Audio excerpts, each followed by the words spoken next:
Aquí comienza Red Más Noticias. Buenas noches y bienvenidos. El Tribunal Superior de Bogotá aumentó la condena en contra de Rafael Uribe Noguera por el asesinato de la pequeña Juliana Zamboní. La condena se incrementó 7 años. Los hechos cometidos por Rafael Uribe son totalmente reprochables, concluyó el tribunal. A 58 años de prisión aumentó la condena en contra de Rafael Uribe Noguera, confeso asesino de Juliana Zamboní, que en marzo de este año había sido sentenciado a 51 años y 10 meses de prisión. El magistrado del Tribunal Superior de Bogotá, que en su sentencia respaldó la apelación de la Fiscalía, aseguró que los hechos cometidos por Uribe Noguera son totalmente reprochables, por lo que también subió la multa que se le había impuesto de 73 millones de pesos a 1.223 millones de pesos. Los representantes de las víctimas que estuvieron presentes en la audiencia se mostraron conformes con la condena proferida hoy y advirtieron que se estudiarán demandas por indemnización a los daños causados por Rafael Uribe Noguera a la familia Zamboní. Por estos hechos, ante un juez de conocimiento, se adelanta el juicio en contra de Francisco y Catalina Uribe Noguera, hermanos de la persona hoy condenada por su presunta responsabilidad en el encubrimiento de los acontecimientos. Mauricio, muy buenas noches. Hola, Paula. Hablemos del caso de Rafael Uribe Noguera, que vuelve a estar sobre la mesa con esta decisión que se conoce de aumentarle en 7 años la pena. Mire, más allá de que este señor, de que este personaje vaya a pasar 7 años más en la cárcel por este crimen absolutamente atroz que cometió, pues yo creo que la noticia hay que leerla, no sé qué piensa usted, desde el mensaje que está enviando, de severidad, de la aplicación de casi, en este caso, que la pena más alta posible. Creo que eso es importante cuando estamos hablando de crímenes que se cometen contra nuestros niños. Paula, una pena tiene más o menos 3 componentes o busca 3 cosas distintas. Por una parte, obviamente, el castigo al acusado o el castigo al culpable del delito. Por otra parte, proteger a la sociedad, por eso se encierra a una persona para que la sociedad no vaya a sufrir. Pero por otra parte, la pena por un lado, por otra parte la protección y en tercer lugar el hecho de darle un mensaje a la sociedad acerca de la mala actitud que ha tenido o el acto malo que ha cometido la persona culpable. Por lo tanto, ese efecto disuasivo aquí juega un papel muy importante. Habrá gente que dice, bueno, pero si Uribe Noguera tiene no sé cuántos años y suma 51, ahora son 58, entonces va a salir de no sé cuántos, de pronto se muere en la cárcel. Está pensando en ese caso solamente en Uribe Noguera. También hay que pensar en la sociedad, no solo por la protección, sino porque este caso, que se volvió emblemático, porque hay muchos feminicidios, acuérdense ustedes, los cargos son feminicidio por una parte, secuestro por otra parte y acceso carnal violento. De esos hechos hay muchísimos y muchísimos sin resolver y muchísimos no denunciados. Pero este caso que se volvió emblemático, que se volvió mediático, que por la condición de quien lo cometió y de la niña totalmente indefensa y su condición social, se volvió casi que paradigmático, sí debe tener una pena de este estilo, porque es el mensaje a todos los demás miembros de la sociedad, un mensaje disuasivo para que aprendan que hay castigo en esta sociedad. Puede ser que muchos casos se queden sin resolver, pero por lo menos que este efecto disuasivo sí lo vaya a tener. Y creo, como dice Paula, que el mensaje para la sociedad en este caso es fundamental. Tuvo que ir al Tribunal Superior de Bogotá, Paula, para que el magistrado dijera, la extrema crueldad de este personaje es la que justifica este tipo de pena. Y ahora quedamos atentos como país a qué pasa con los hermanos del señor Rafael Uribe Noguera. La exdirectora del SENA, María Andrea Nieto, aseguró que mucho del dinero de la entidad está en riesgo. Horas antes el gobierno la declaró insubsistente. La exdirectora dialogó con Juan Lozano, director de Red Más Noticias. María Andrea Nieto estuvo como directora del SENA cerca de 6 meses, pero durante los últimos días decidió hacer públicas ante los medios de comunicación unas presuntas inconsistencias en la entidad. Asegura que Alfonso Prada, hoy secretario de la presidencia, habría puesto cuotas en el SENA y que estos funcionarios le rendían cuentas a él en lugar a Nieto. También aseguró que ella decidió desvincular del SENA al director jurídico Juan Pablo Arenas porque encontró 39 obras adjudicadas durante el 2015 y 2016 por 280.000 millones de pesos para nuevas sedes del SENA sin los estudios necesarios de financiación, periodo en el que Prada administró esa institución entre el 2014 y 2017. Anoche, en un escueto decreto, el gobierno notificó su decisión de desvincularla como empleada pública de libre nombramiento, por lo que ella decidió no presentar su renuncia. En la mañana de este jueves, la ministra de Trabajo, quien hace parte de la Junta Directiva del SENA, notificó esta decisión. La doctora Nieto perdió la confianza del Gobierno Nacional a no recurrir a los canales institucionales para señalar cualquier dificultad, problema o molestia que hubiese identificado en el ejercicio de sus responsabilidades y en las relaciones con sus funcionarios. Redma Noticias le preguntó a la ministra de Trabajo si a ella la despiden por la falsedad de sus señalamientos contra Prada o por saltarse los conductos regulares. Donde un funcionario, teniendo unas herramientas internas para solucionar los conflictos, los lleva a los medios de comunicación sin tener unos procedimientos internos, pues está violentando ese procedimiento. En diálogo con Juan Lozano, en el programa Al Punto y director de Redma Noticias, María Andrea Nieto dijo: desde esa perspectiva me dicen perdimos la confianza, pues yo desde hace unas semanas también vengo perdiendo también muchas confianzas y no tuve la menor duda que yo no he cometido equivocaciones, no he cometido ningún error en ningún procedimiento y que lo que hice fue cumplir con lo que le dicen a uno la Constitución. Si usted es un servidor público, vaya y anuncie si está viendo a mal, y eso fue lo que hice. El pasado domingo ella le explicó al propio presidente Santos lo que había encontrado y durante estos días entregó al Ministerio Público las pruebas. Todo esto hoy lo tiene la Procuraduría General de la Nación. Lo tiene la Procuraduría desde las 8 de la mañana radicado en físico con más de 1.300 folios. La ministra de Trabajo, quien fue la vocera para anunciar la terminación del contrato de Nieto, no desconoció las denuncias entregadas por ella a la Procuraduría y pidió a nombre de Santos celeridad en las investigaciones. Por su parte, el Procurador General Fernando Carrillo confirmó que ya arrancó la investigación del grupo élite de la entidad para establecer en qué condiciones se dio la polémica contratación que denunció la exdirectora del SENA, María Andrea Nieto. Básicamente la contratación y por supuesto todo el cúmulo de denuncias que se presentaron. Entonces, con base en todo eso, yo estoy seguro que tal vez la próxima semana tomaremos las primeras decisiones en relación con varios funcionarios, porque es una investigación dirigida a averiguar qué sucedió con esa contratación. Bueno, pues esta sí que ha sido otra de las noticias del día en el país, Mauricio. El gobierno dio sus argumentos de pérdida de confianza y otras cosas más para declarar insubsistente a la doctora Nieto de su cargo como directora del SENA. Pero volviendo al tema de los mensajes que ya hablábamos en nuestro anterior comentario, ¿no envía esto un muy mal mensaje del gobierno que hayan pasado las cosas en ese orden cronológico? Es decir, la doctora Nieto hace la denuncia que teje un manto de dudas sobre uno de los funcionarios de más alto nivel del gobierno, más cercanos al presidente de la República, que esto es algo que yo sé claramente, pues tiene que determinar la justicia si es así o no es así las investigaciones. Pero que pase esto de que se declare insubsistente justamente cuando ella habla de un personaje con este perfil, esto es un mal mensaje, deja un mal sabor. Vea, Paula, aquí hay que diferenciar la denuncia que ha hecho la doctora Nieto, el problema al que se refiere esa denuncia, lo que va a hacer la Procuraduría con esa denuncia y el hecho de que haya sido declarada insubsistente ella. Como usted bien lo separa también, una cosa es que ella diga se han adelantado o se iniciaron 39 horas muy cuantiosas, muy costosas, más de 280.000 millones de pesos en esas 39 horas, y de esas hay 13 que están bastante embolatadas porque no hay flujo de caja, porque se va a terminar la obra quizás, pero no va a haber con qué ponerla a funcionar, porque la plata no me cuadra, porque al mirar las cifras y al preguntarle aquí dentro de la institución a distintas personas, cada una da una cifra distinta, da una cuantía distinta y esto es un despelote. Esa es parte de la denuncia. Fuera de eso, lo que ella dijo en los medios es que había dentro de la entidad funcionarios que todavía le respondían a Alfonso Prada, estando ya él hace rato, hace más de varios meses, pues, en la Secretaría General de la Presidencia. Y fuera de eso, que se habían nombrado dentro de la entidad familiares de personas que habían trabajado para el doctor Prada. Ese fue el conjunto de las denuncias. Sobre lo primero se pronunciará la Procuraduría, como ustedes ya lo vieron. Pero lo que es interesante es que horas después salga el gobierno, salga en concreto la ministra de Trabajo a decir, vea, como esto no lo movió por las vías institucionales, porque lo habría podido hacer, ya no tiene la confianza del gobierno y se va. Pues buena parte de estas denuncias, más no todas, porque hay que ser ecuánimes en esta información, buena parte de esas denuncias sí las movió la doctora Nieto por las vías institucionales. ¿Cuáles son esas vías institucionales? El Consejo Directivo Nacional, la Junta Directiva, más o menos del SENA, que es mixto porque tiene funcionarios públicos, pero también funcionarios del sector privado y de los gremios.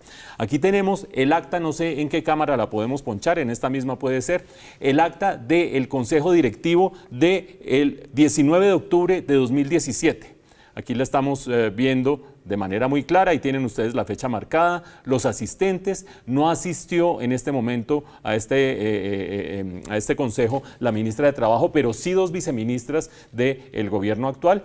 Y en ese mismo consejo está constancia de cómo la doctora Nieto habla en concreto de las 39 obras, de las dificultades de las 39 obras, de la falta de flujo de caja para varias de ellas, del problema tan grande que tiene ella porque los distintos funcionarios no le están respondiendo, le están dando unas cifras unos, unas cifras los otros, unos datos unos, unos datos los otros, y ella se lo comunica al Consejo, es decir, utilizó la vía institucional para comunicar este problema. Algo distinto es que en esta sesión del Consejo, número uno, no habló de los casos de Alfonso Prada, el doctor Alfonso Prada, y de los funcionarios nombrados aquí y allá. No denunció todo a través de la vía institucional, pero sí el grueso. Número dos, en esta sesión no se pronunciaron las viceministras, se pronunciaron los representantes del sector privado diciendo qué cosa tan preocupante, nombremos una auditoría, tráiganos las cifras, estamos en un problema y no queremos que esto trascienda como un nuevo escándalo de corrupción. Acto seguido, sucede esto el 19 de octubre, acto seguido pasan unos cuantos días hasta que la doctora Nieto sale a hablar a los medios. Yo me pregunto qué pasaría en esos cuantos días si las viceministras o funcionarios de la institución tradujeron o transmitieron la información al alto gobierno, el alto gobierno no hizo caso de la denuncia como tal, sino que dijo, se nos está yendo de las manos esto, y termina declarándola insubsistente posteriormente. Y ella, antes de que se hunda el barco, dice, pues si me van a hundir el barco, yo muestro esto a los medios porque ¿qué más hago? Y le agrega, eso sí, insisto, en esta sesión no se trató el caso de Alfonso Prada y los nombramientos. A estas alturas tenemos un caso grueso para la Procuraduría que ojalá actúe de manera rápida y de manera contundente, para bien incluso del presidente Santos, porque como dice Paula, tener un secretario de Presidencia bajo manto de sospecha, e incluso para el doctor Prada, bajo manto de sospecha, es lo peor que le puede pasar a un gobierno. Y número dos, esa declaratoria de insubsistencia, por las razones que dio la ministra de Trabajo, no es así, porque ella sí se manifestó a través de los canales institucionales. Bueno, la pelota está ahora, Mauricio, entonces en manos de la Procuraduría, que ya dijo emprende esta investigación en un caso que se destapa y que los colombianos esperan que no muera, que haya una respuesta, la que sea, pero que se conozca la verdad. Y después de 24 horas fueron liberados los 17 policías que estaban retenidos, al igual que sus armas, por indígenas en Risaralda. Mientras el ministro de Defensa calificó el hecho como un secuestro, los manifestantes defendieron su actuación en medio de la minga. Este fue el momento en que los indígenas entregaron a una comisión de la Defensoría del Pueblo y la OEA a los 17 uniformados tras haberlos retenido por 24 horas cuando custodiaban una caravana de vehículos. Comisión Humanitaria recibió a 17 policías retenidos con su dotación. La Comisión de la Defensoría y otros organismos arribó sobre las 3 de la tarde a la zona donde estaban retenidos los uniformados intentando mediar su entrega. En horas de la mañana, el ministro de Defensa se refirió a la retención y calificó así el hecho. Sí, en un acto completamente repudiable que no tiene ninguna explicación, fueron secuestrados, porque eso es la palabra, 17 de nuestros policías en Pueblo Rico, Risaralda, en la vía al Chocó. A la par, los indígenas defendieron su actuación, justificando que fue producto de los enfrentamientos. En un ejercicio de legítima autonomía, la Guardia Indígena detiene a 10 miembros de la Policía Nacional, los cuales serán entregados junto con las armas que portaban a una misión humanitaria. Hasta el momento van 21 uniformados heridos durante la minga y 48 vehículos dañados entre particulares y tractomulas. Los indígenas, por su parte, reportan 10 heridos. Bloqueos y enfrentamientos contra la fuerza pública se registraron en la vía Panamericana. Las comunidades indígenas exigen la presencia del presidente Santos.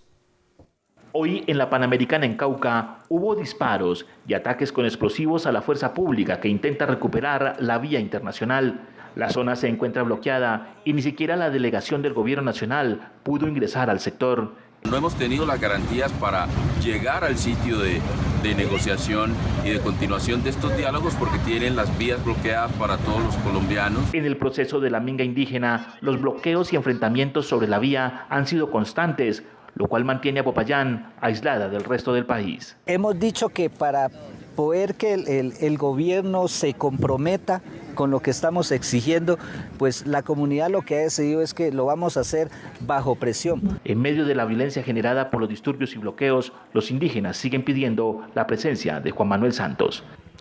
A la espera de lo que pueda pasar en la vía Panamericana y el departamento del Cauca se encuentran sus habitantes. Desde Monterilla, Caldono, Cauca, Fernando Rojas, Red Más Noticias.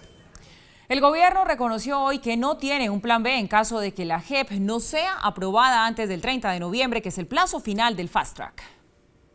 Ante la imposibilidad de prorrogar nuevamente el fast track, el gobierno tiene claro que no hay forma de tirarle un salvavidas jurídico a la Justicia Especial para la Paz. No tenemos plan B, estamos todavía consagrados este mes a la discusión en el Congreso de la República. Por eso responsabilizó al Congreso de lo que pueda pasar si la iniciativa se hunde. Le hemos venido haciendo un llamado enérgico al Congreso de la República para que cumpla con su obligación constitucional. No se cumple con su obligación constitucional cuando se registran y se retiran del recinto. Para el presidente de la Comisión de Paz del Congreso no hay espacio para una declaratoria de conmoción interior y se imagina un escenario diferente. Si el Congreso no cumple con su deber, pues será inevitable una constituyente que haga la reforma política, la reforma a la justicia y que garantice la estabilidad de la paz. De la preocupación por la demora también dieron cuenta las FARC a través de su asesor jurídico. Colombia pues estará en una situación pues muy problemática, sobre todo una falta de credibilidad inmensa ante una comunidad internacional que no solamente vio con muy buenos ojos el acuerdo, sino que ha dado un apoyo irrestricto y limitado. En tono irónico y zanjando la discusión de las últimas horas, el jurista aseguró que no hay incompatibilidad entre el trabajo político y la responsabilidad ante la JEP de los jefes de las FARC, porque, según dijo, de todas maneras, en el Congreso colombiano no se trabaja. Es decir, estos días estamos viendo pues que los lunes no se trabaja, los martes no hay quórum, los miércoles tampoco y el jueves ya se deja de trabajar y el viernes también. El gobierno invitó a las bancadas a trabajar desde el lunes festivo hasta el viernes en el debate de la JEP. El presidente de la Cámara de Representantes, Rodrigo Lara, afirmó que sin pupitrazos trabajará los proyectos prioritarios de la paz que hacen tránsito en el Congreso. Hemos establecido un plan de choque en la Cámara de Representantes de aquí al 30 de noviembre para la discusión y deliberación y votación de estos proyectos. De tal forma que es garantizar tiempo suficiente para la discusión y deliberación de todos los proyectos de implementación de estos acuerdos. Pero tiene que haber deliberación y discusión porque aquí no permitimos pupitrazo.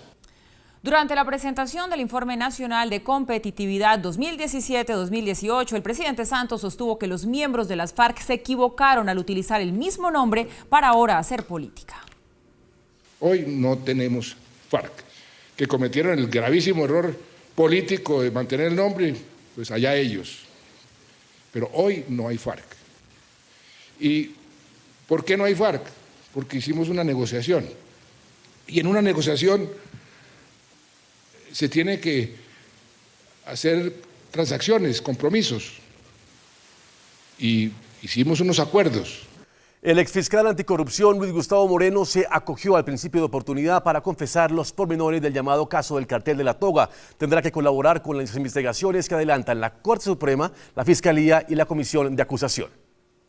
El detenido exfiscal anticorrupción Luis Gustavo Moreno se comprometió a colaborar con todos los órganos judiciales del país sobre los hechos de corrupción en la Corte Suprema de Justicia. Así lo confirmó el fiscal Néstor Humberto Martínez al revelar que Moreno pactó el principio de oportunidad. Fue suscrito el pasado lunes, está pendiente de su legalización ante el juez competente. En tal sentido, el exfiscal Moreno comparecerá ante la Comisión de Investigación y Acusación a responder inquietudes sobre el denominado caso del cartel de la toga. El día miércoles a las 9 de la mañana vendrá el señor Moreno a ratificar los diferentes testimonios dados a las autoridades competentes. Según el fiscal Martínez, el principio de oportunidad firmado por Moreno no lo excluye del proceso de extradición en curso hacia Estados Unidos. Se podrán llevar a cabo audiencias a través de medios electrónicos, de video, de Skype, y el Departamento de Justicia muy solícitamente ha ofrecido que eso se lleve a cabo sin ningún tipo de restricciones. El fiscal y los representantes investigadores acordaron fortalecer la Comisión de Investigación de la Cámara para combatir la corrupción. Con maquinaria pesada, picas y pala, los organismos de socorro de Bogotá adelantaron las labores de limpieza de las capas de hielo con las que amaneció Bogotá tras la gigantesca granizada de ayer. La calle 53 en Galerías y también el sector aledaño a la clínica del Country amanecieron totalmente bloqueados por el hielo.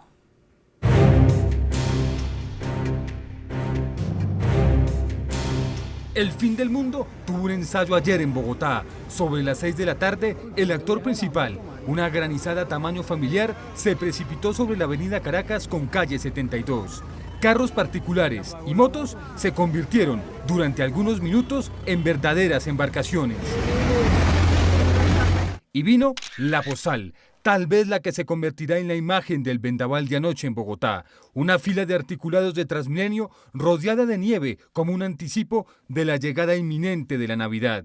A pocos metros de allí, en una peluquería, los cortes de pelo y el arreglo de uñas dieron paso a una tremenda inundación. Un total de 89 incidentes en la ciudad capital por fuertes lluvias el día de ayer, 1 de noviembre. Pero si en Chapinero llovía, en galerías no escampaba. Calles, antejardines y esquinas como esta de la carrera 16 con calle 53 a Bis fueron cubiertas por una capa de hielo de más de 60 centímetros de altura que dejó atrapados a varios vehículos particulares. Venía con mi hijo en el carro y pues lo vine a acomodar a este lado.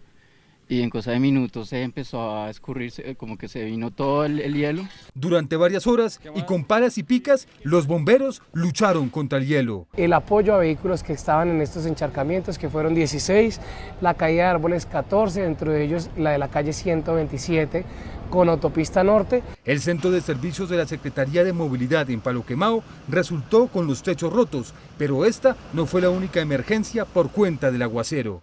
La gruesa capa de granizo impidió el paso de vehículos a la clínica del Country durante buena parte de la mañana.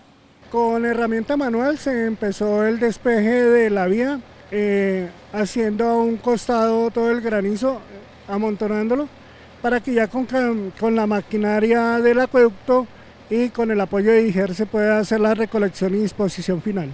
La calle 53 con carrera 24 amaneció bloqueada, por lo que el distrito y el IGER desplazaron maquinaria para despejarla. No, siempre fue duro, a eso de las 6:30 de la tarde, tanto aquí los vecinos, las casas, los techos, muchos techos por el mismo peso. Según el IDEAM, eventos como el de ayer se presentan por el ingreso de masas húmedas desde la parte alta del Magdalena que generan la producción de nubes de desarrollo, que son las que ocasionan esas lluvias.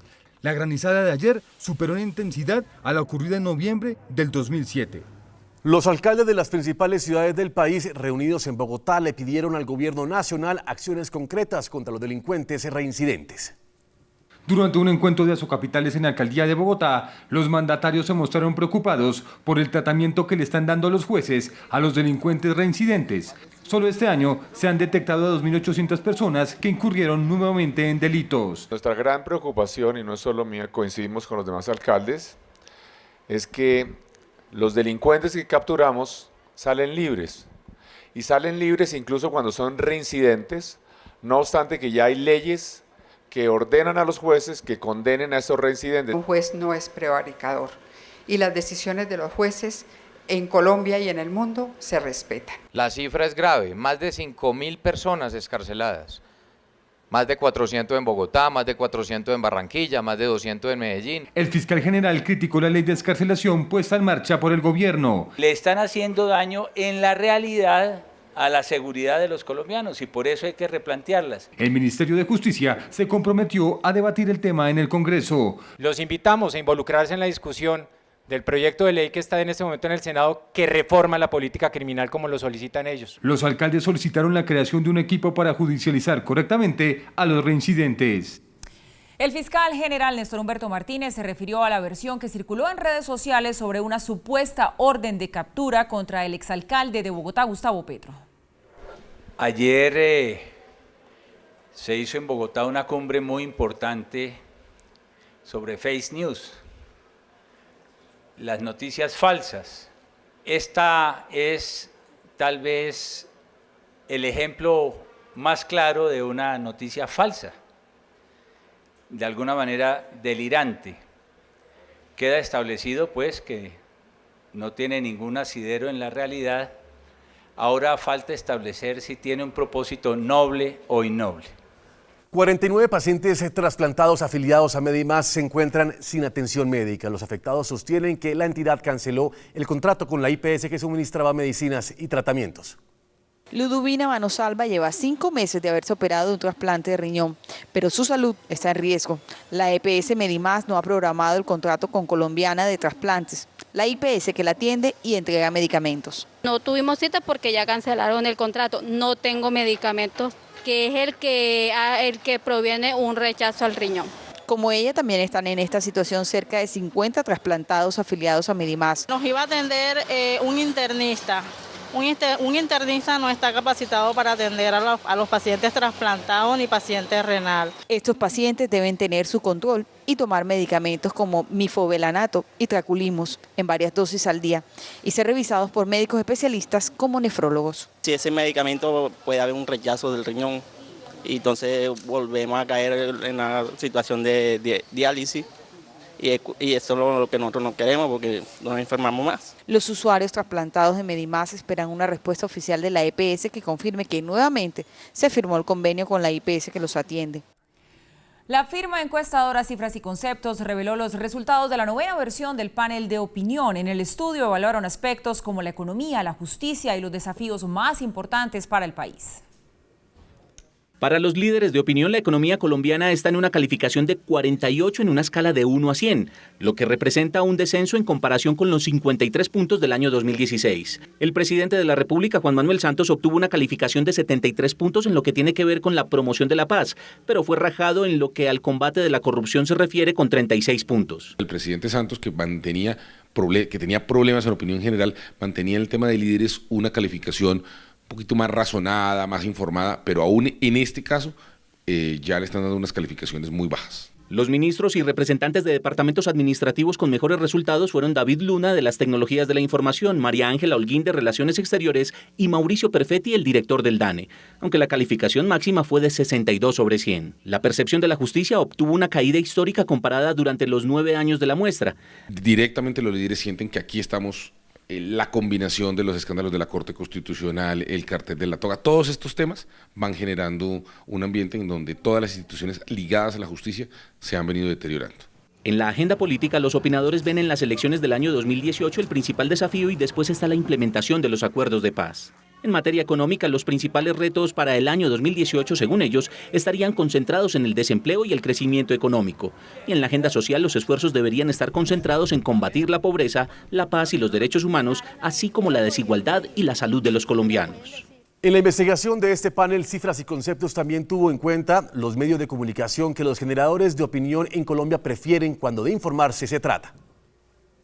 Según Cifras y Conceptos, en materia de prensa, el diario El Tiempo, la revista Semana y El Espectador ocuparon los primeros lugares de preferencia tanto en Colombia como en la capital del país. En la información del dial Caracol Radio, cadena aliada de Red Más Noticias para la alianza 6am+, obtuvo 24% de participación en el país y 25% en Bogotá, seguida de W Radio y Blue Radio. Cuando los líderes de opinión les preguntaron qué noticiero de televisión prefieren para estar informados, ubicaron a Red Más Noticias en el 6º lugar de la consulta en Colombia, con 4% de preferencia por encima de sistemas informativos como NTN 24, Canal El Tiempo, City TV, Cable Noticias, entre otros. Para ser un cablero, marcar lo que marca a nivel nacional y a nivel de Bogotá, pues muestra una apuesta que se está consolidando. Durante el año 2016, Red Más Noticias ocupó el mismo lugar en el país, igual situación del año 2015 con 2% de participación. Red Más Noticias sigue creciendo, lleva 3 años creciendo de manera constante, hoy se ubica como el canal de cable que está ganando más,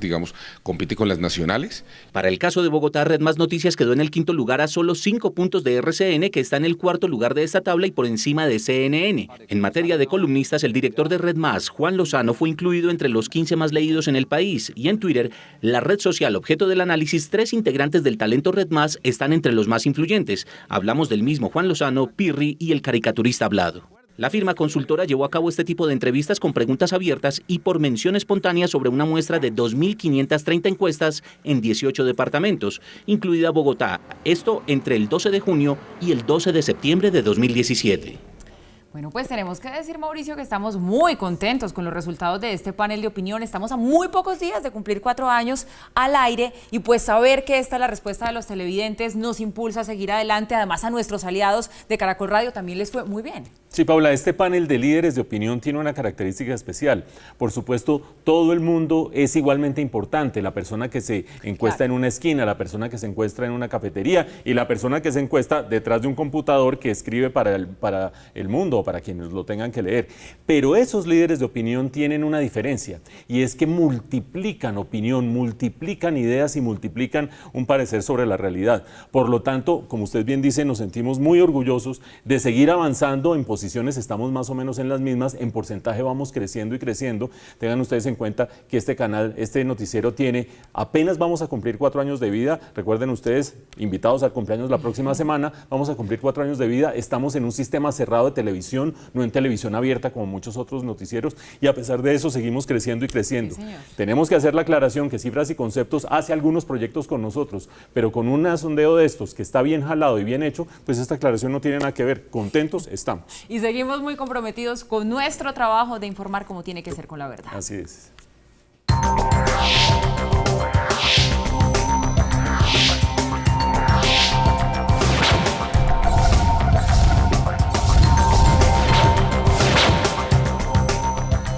En la información internacional, pena de muerte pidió el presidente Donald Trump para el terrorista de Nueva York. Aunque el estado de Nueva York no contempla pena de muerte en su sistema penal, tiene cadena perpetua como máxima condena. Sin embargo, Saipov sí podría recibir una condena de pena de muerte en un juicio federal por terrorismo.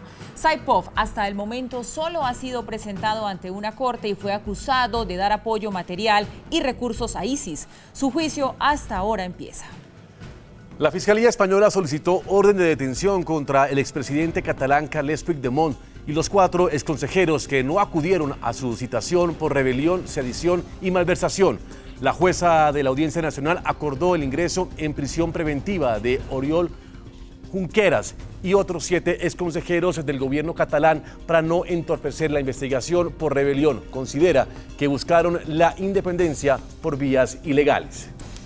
La destituida fiscal Luisa Ortega interpuso ante los magistrados en el exilio un recurso para impedir la exploración en una zona minera de Venezuela. También acusó a Nicolás Maduro de tener los recursos del país hipotecados.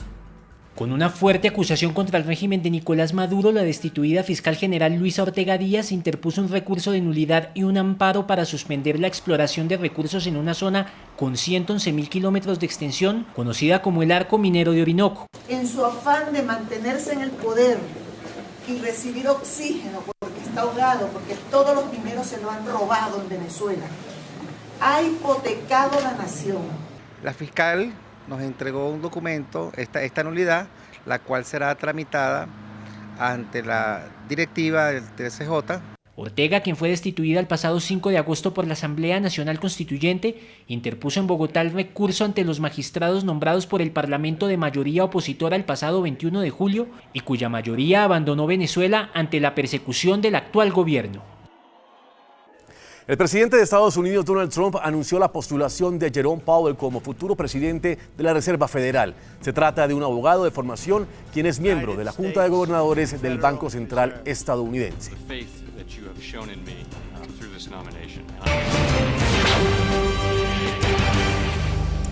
La invitada de hoy en Líderes es Jimena Duque, presidenta de Lotus Global, la empresa que negocia las licencias para marcas de productos de consumo masivo. Esta líder dice que hay que apoyar el talento y dejar volar la imaginación. Lotus Global es una empresa de licenciamiento representante de marcas y personajes de entretenimiento. Es darle al producto de consumo una marca para que la use, se beneficie y sea más competitivo. Cualquier empresa que vende productos de consumo puede adquirir una licencia y usar una marca pagando una regalía. El costo de una licencia siempre va a depender de la proyección de ventas que esa dicha empresa tenga sobre el producto. Quien adquiere esa licencia es el único facultado para usar la marca. En el caso de Colombia, esta empresa que hace cuadernos es la única empresa que puede hacer cuadernos de Snoopy. No va a la competencia. Por eso es posible aprobar licencias sobre cualquier producto de consumo. Nosotros tenemos licenciados desde huevos hasta shows en vivo, pasando por ropa, por zapatos, por medias, por lo que uno quiera. Estamos creando tráfico comercial para lugares y establecimientos de comercio. En el país, los grandes almacenes son los que más emplean este sistema. El trabajo es buscar más. ¿Cuál ha sido nuestra siguiente tarea? Las empresas medias pequeñas, porque es que además una licencia es para una empresa media y pequeña, es para que le compita al grande. Al frente de Lotus Global está la abogada Jimena Duque, quien dice que hay mucho espacio para este negocio. Desde Lotus Colombia estamos regionalizándonos y hemos abierto oficinas comerciales en otros lugares de Latinoamérica. Considera que el primer paso del líder es escoger un buen equipo para trabajar. Una licencia implica muchas cosas, implica no solamente la gente que sale a venderlo, implica un departamento de marketing, implica un departamento legal, implica un departamento de estrategia de marca. Dejar volar la imaginación y apoyar el talento es fundamental. En esta oficina está prohibido el pero. Lo pedimos el I. Tengo un problema y... Para que una empresa se consolide debe escuchar y acatar propuestas, así sean diferentes. De todo el hecho de que yo esté aquí no quiere decir que yo siempre estoy correcta. De hecho, lo hacen todo el tiempo y para eso es que uno contrata gente inteligente, ¿no? Para que la gente diga, no estoy de acuerdo. Los empresarios deben ser conscientes que el trabajo no es todo para sus empleados. Que tenga bienestar, que esté contento, ¿vale? Aquí, por ejemplo, es muy importante que la gente tenga tiempo con sus familias. Un líder debe enfrentar los problemas que están enquistados en la sociedad. La piratería es un problema serio en Colombia. Peleamos y aquí hay que, digamos que todos los días educamos un poquito más al productor informal para que se sume a nosotros en una licencia. Esta empresaria es muy optimista en el país a pesar de las dificultades que no faltan. Hay espacio para trabajar y cada uno debe dejar su marca.